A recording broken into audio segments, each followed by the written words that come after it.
आखिर बिहार कहने से सबसे पहले दिमाग में क्या आता है? ज्यादातर लोगों के दिमाग में सबसे पहले तो यही ख्याल आता होगा कि बिहार एक बहुत गरीब और पिछड़ा राज्य है, जहां विकास का नामो निशान नजर नहीं आता।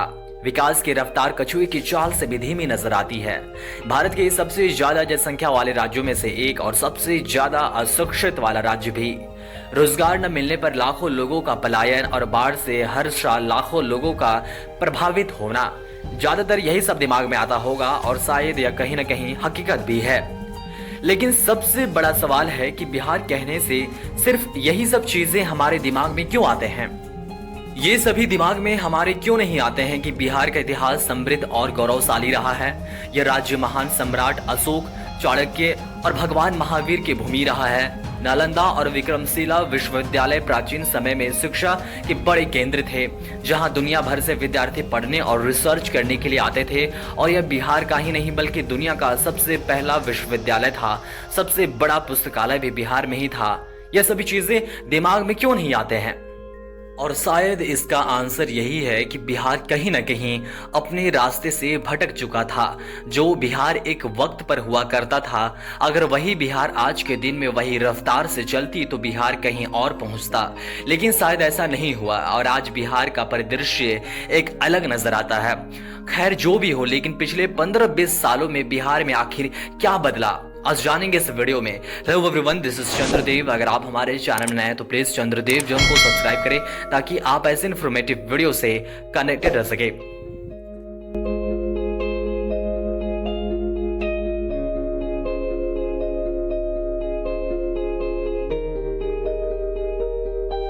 पंद्रह 20 साल पहले बिहार की आर्थिक स्थिति देश के सबसे पिछड़े राज्यों में से एक मानी जाती थी।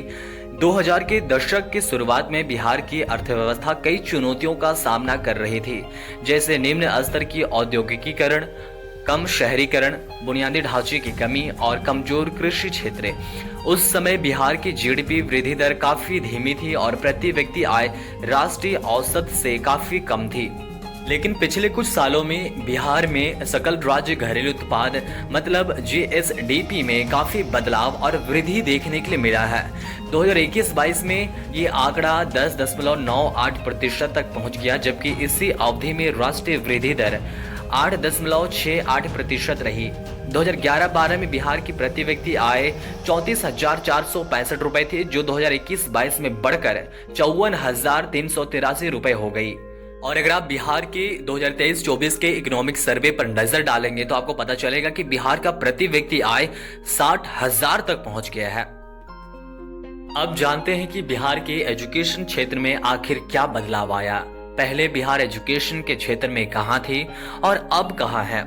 एक वक्त था जब बिहार को शिक्षा के केंद्र के रूप में विश्व भर में मान्यता प्राप्त थी।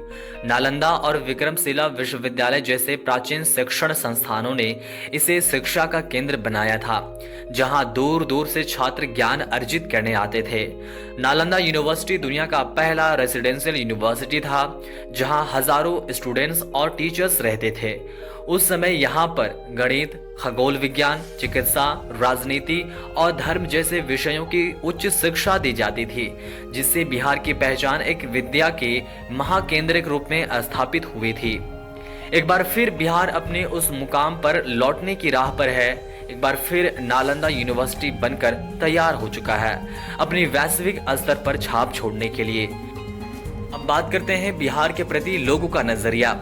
बिहार के लोग अगर दूसरे राज्य या फिर दूसरे बड़े शहर में चले जाएं और बिहार से है कह देने पर लोगों को असमंजस महसूस होने लगती थी। लेकिन आज वही बिहार की कल्चर, बिहार की हेरिटेज, बिहार का लोकल फूड लिट्टी चोखा, बिहार का सबसे बड़ा ऐतिहासिक महापर्व छठ पर्व, बिहार का टूरिज्म, आज भोजपुरी फिल्म इंडस्ट्री एक बहुत बड़ा फिल्म इंडस्ट्री बन चुकी है। भले ही बिहारी होने के नाते लोगों को बहुत जगहों पर नकारा जाता है, लेकिन भोजपुरी गाने आज देश विदेश में भी सुने और गाए जाते हैं। कुल मिलाकर बिहार ने फिर से एक मुकाम हासिल करने की राह पर चल पड़ा है।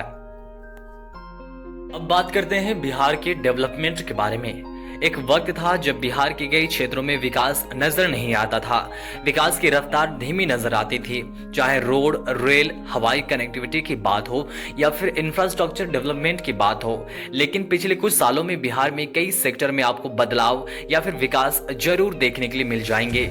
एक्सप्रेसवे का बनना हो, रेलवे स्टेशन रिडेवलपमेंट हो या फिर फ्लाईओवर का बनना हो, यूनिवर्सिटीज एंड कॉलेजेस का बनना हो या फिर खेल के क्षेत्र में international cricket stadium and sports complex का बनना हो या फिर पटना और बिहार के बड़े शहरों में मेट्रो का चलना हो या फिर बड़े शहरों में एयरपोर्ट का बनना हो, बदलाव तो आपको जरूर देखने के लिए मिलेगा। तो चलिए जानते हैं कि ऐसे कौन कौन से बदलाव हो रहे हैं जो आने वाले भविष्य में बिहार को बदल कर रख देंगे।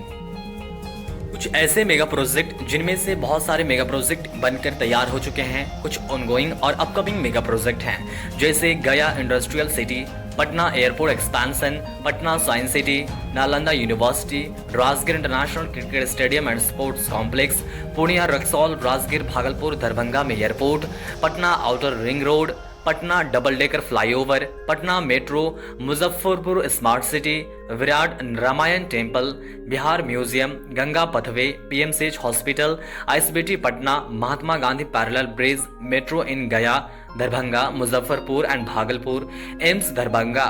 ये सभी ऐसे बड़े मेगा प्रोजेक्ट हैं जो आने वाले भविष्य में बिहार की तस्वीर बदलकर रख देंगे। दोस्तों, बिहार के विकास और बिहार के प्रेजेंट सिचुएशन पर आपके क्या विचार है, कमेंट करके जरूर बताएं। मिलते हैं और भी इंफॉर्मेटिव वीडियो के साथ, तब तक के लिए चंद्रदेव जोन को जरूर सब्सक्राइब करें।